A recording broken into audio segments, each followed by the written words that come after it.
आमच्या दोघांच्या झाडावर 5-6 पाखरं बसली होती. ती पाखरं ते झाड हिरवगार आणि गजबजून गेलं होतं. थांब. आणि मग पुढं काय झालं, पुढं अशी भानगड झाली की म्हातारपण आल्यावर अशी काय फसगपलत झाली आणि पंख फुटल्यावर सारी पाखर भरभर उडून गेली.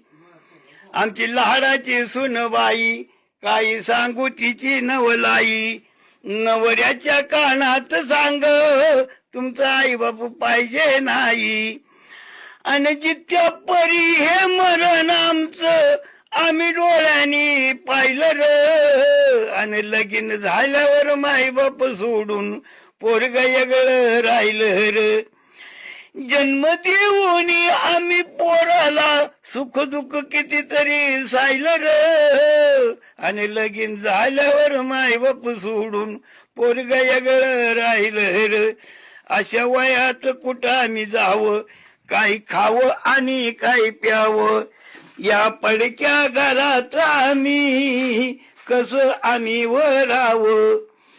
आणि जित्या परी हे मरण आमचं आम्ही डोळ्यांनी पाहिलं र. लगीन झाल्यावर माय बाप सोडून पोरग वेगळं राहिलं र. काही करायचं असून नसून आमच्या जीवाचं नाही कोणी, काही करायचं असून नसून आमच्या जीवाचं नाही कोणी. लई जपला आम्ही पोहराला तर हाताच्या फोडावानी.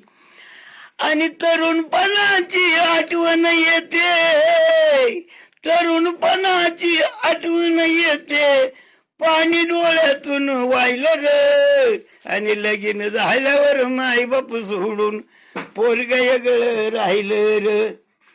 म्हातारपण आल्यावरती अशी काय किमया झाली आणि पंख फुटल्यावर सारी पाखर भरभर उडून गेली. ही एक जगाची एक राठी तुमच्या समोर मांडली. आम्ही दोघ जण